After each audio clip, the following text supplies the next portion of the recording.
কেন বাবা মায়েরা তাদের সন্তানকে প্রবাসী ছেলের সাথে বিয়ে দেয় না? এটা আমার প্রশ্ন নয়, একজন প্রবাসীর স্ত্রীর প্রশ্ন। একজন মানুষের জীবন কিভাবে অর্থহীন হয়ে পড়ে সেই গল্পই তিনি তুলে ধরেছেন আমাদের কাছে। আজকের ঘটনা শুনে হয়তো কারো কারো চোখ খুলেও যেতে পারে। চোখ খুলুক বা না খুলুক, আপনার হৃদয়কে দুমড়ে মুচড়ে দেবে এই ঘটনা। আসসালামু আলাইকুম। আপনাদের পেজ থেকে অনেকগুলো ঘটনা দেখলাম খুবই মারাত্মক অনেক কিছু।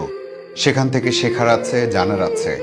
আমি অনেক সময় এমন একটা প্ল্যাটফর্ম খুঁজতাম যেখানে আমি আমার মনের কথাগুলো নিঃসংকোচে বলতে পারবো। উদ্দেশ্য, আমার ঘটনা জেনে কেউ যদি সতর্ক হতে পারে। তাছাড়া বলতে পারলে আমার নিজের কাছেও হালকা লাগবে। আপনার কাছে ও সমস্ত বাবা মায়ের কাছে আমার প্রশ্ন, কেন তাদের মেয়েদের ইচ্ছের বিরুদ্ধে প্রবাসী ছেলেদের কাছে বিয়ে দেওয়া হয়? আমি কোনো প্রবাসীকে ছোট করছি না। আমি জানি বাংলাদেশের অর্থনীতিতে তাদের অবদান অনেক। এবার আসল কথায় আসা যাক। যখন আমি ক্লাস 10-এ পড়ি তখন আমার চাচার ফ্রেন্ডের সাথে আমার বিয়ের কথা বলে। ছেলে অনেক ভালো, ভদ্র ইত্যাদি। আমার চাচাও প্রবাসী, প্রায় 20 বছরেরও বেশি সময় প্রবাসে ছিল। ছেলের বাবা আমাকে দেখে পছন্দ করে। ছেলে আমাকে দেখেনি, আমিও ছেলেকে দেখিনি। আমি আমার বাবা ও বড় ভাইকে অনেক অনুরোধ করি যে আমি এখন বিয়ে করতে চাই না। এই কথা শুনে আমার বাবা রেগে চুলার লাকড়ি দিয়ে আমার হাতে বাড়ি দেয়। তাতে আমার হাতের চামড়া ফেটে হাড্ডি বের হয়ে আসে। আমি কখনো কিছুই করতে পারিনি। মেয়ে হয়ে মুখের উপর কথা বলিস, এত বড় সাহস, তোকে আর পড়াবো না। এসব কথা শুনে অসহায়ের মতো বইগুলো নিয়ে ঘরে চলে আসি। একটা মানুষের জীবনের ঘটনা এইভাবে বলে শেষ করা যায় না। অনেক কিছু বাদ দিয়ে লিখতে হচ্ছে। ছেলে দেশে আসে, বিয়ে হয়। প্রবাসী জামাইয়ের ছুটি ছিল 2.5 মাস। বিয়ের পরপরই আমার এসএসসি পরীক্ষা শুরু হয়। পরীক্ষা দিতে আমার গ্রামের স্কুল থেকে শহরে যেতে হতো। আমার পরীক্ষার সিট পড়েছিল শহরে, তাই সেখানে বাসা নেই। ছেলে তাদের বাড়িতেই থাকতো। মাঝে মাঝে পরীক্ষার মধ্যে আমাকে দেখতে যেত। 1 মাস 15 দিন পর পরীক্ষা শেষ করে বাড়িতে আসি। আমার পরীক্ষা শেষ হতে হতে ওনার বাইরে যাওয়ার সময় হয়ে এলো। আর একটা কথা, ছেলে কিন্তু আমার থেকে অনেক বড়, 15 বছরের বড় হবে। আমি এই বিয়েতে রাজি ছিলাম না, তাই মন থেকে সেভাবে মেনেও নিতে পারিনি। মন থেকে তার প্রতি আমার ভালোবাসাও আসেনি। যাই হোক, আমার পরীক্ষার রেজাল্ট বের হলো, আমি কলেজে ভর্তি হলাম। এভাবে করতে করতে একাকিত্বের মাঝে ভীষণ একাকিত্ব। তার ভেতরে দিন কেটে যায়, মাস কেটে যায়, বছর যায়। আমার একাকিত্বের যন্ত্রণা আর কখনো কাটে না। আমার কষ্ট কেউ বোঝে না। আমি কি চাইলাম আর কি হলো?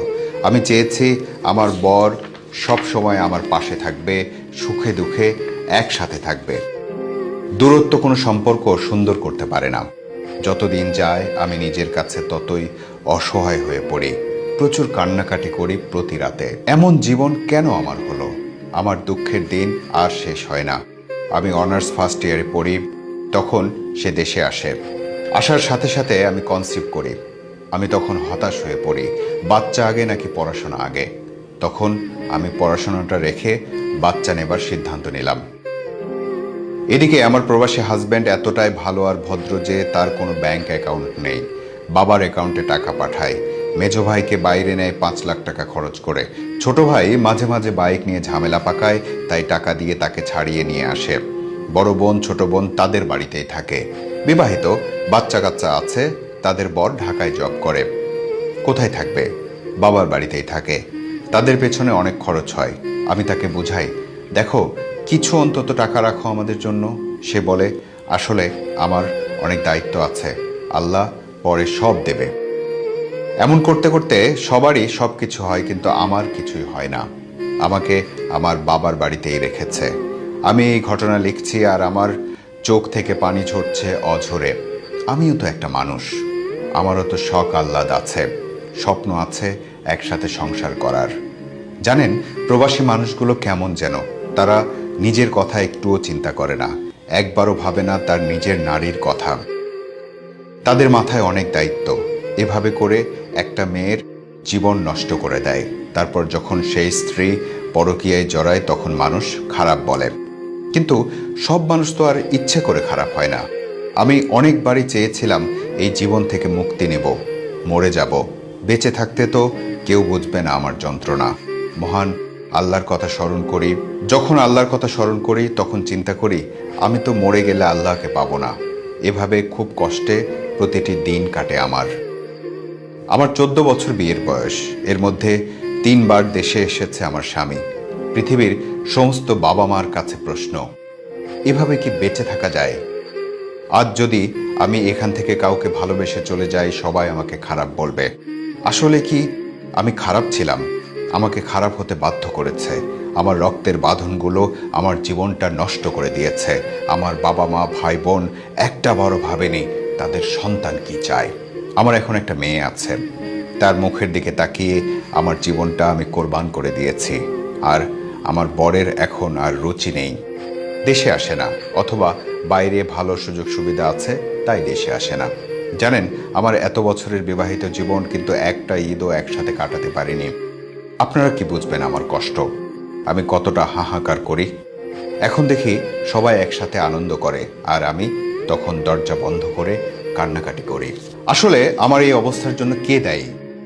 যার সাথে আমার বিয়ে হয়েছে উনিও যদি আমার প্রতি অনেক কেয়ার করতো, যত্ন নিত, হয়তো বা আমিও সুখী হতে পারতাম। আমার হাজবেন্ডের অনেক দায়িত্ব, তার বাবা মা ভাই বোন সবার খরচ বহন করতে হয়। আমি রাগ করে কয়েক বছর কোনো টাকা পয়সা নেইনি, আমি বাবার বাড়িতেই থাকি। আমার বাবা সরকারি চাকরিজীবী ছিলেন। আমাদের অবস্থা মোটামুটি ভালো, ভাইরাও ভালো ব্যবসা করে। মূল কথা, আপনার সন্তানকে বিয়ে যখন দেবেন তখন অন্তত সন্তান কি চায় সেদিকে খেয়াল দিন।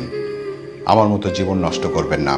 আমি যদি এখন কিছু করি তখন আমি নষ্ট মেয়ে হব, আর যদি এভাবেই থাকি তাহলে জিন্দা লাশ হয়ে বেঁচে থাকতে হবে। আজ কিন্তু আমার বাবা পৃথিবীতে বেঁচে নেই, কিন্তু আমার জীবন তো আর ফিরে পাবো না। আগের মতো নতুন করে সাজাতেও পারবো না। ভেবে দেখবেন, প্রবাসীদের বলছি, আপনারা আপনাদের স্ত্রীদের সন্তানদের প্রতি অবিচার করবেন না। একবার ভেবে দেখবেন একটা মেয়েকে কেন আপনাদের কাছে দিয়ে দেওয়া হয়। এই পৃথিবীর বাবা মা আপনাদেরকে বলছি, আপনার সন্তানের জীবন এভাবে নষ্ট করবেন না। অন্তত যার হাতে তুলে দিচ্ছেন সেই মানুষটাকে পছন্দ হয় কিনা জেনে নেবেন আপনার প্রাণপ্রিয় সন্তানের কাছে। পরে কিন্তু আর আগের জীবন ফিরে পাওয়া যায় না। আমি মাঝে মাঝে ভাবি কিভাবে এই জীবনটাকে নিয়ে বছরের পর বছর কাটাবো। খুবই মানসিকভাবে অশান্তিতে আছি। কি করব, কি করা উচিত ভেবে পাচ্ছি না। আর চারপাশের যে হালচাল, কাউকে বিশ্বাস করাও সম্ভব হচ্ছে না। সবাই তো ঠকায়।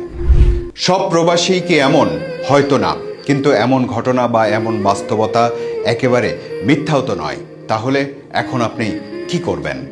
খুব কাছের কোনো শুভাকাঙ্ক্ষী হয়তো আপনাকে সুপরামর্শ দিতে পারবে, এই সময়টাতে পাশে থাকতে পারবে, কিন্তু সেই খুব কাছের মানুষও কি আপনার কষ্ট, আপনার যন্ত্রণা বুঝতে পারবে? আপনি একটা কাজ করুন, আমাদের এই ভিডিওটা তিনি অর্থাৎ আপনার স্বামী যাতে দেখতে পারে সেই ব্যবস্থা করুন। আমরা সবাই মিলে তার কাছে অনুরোধ করছি তিনি যেন আপনার কষ্টগুলো বোঝার চেষ্টা করেন। ভালো থাকুন, ভালো লাগলে ভালো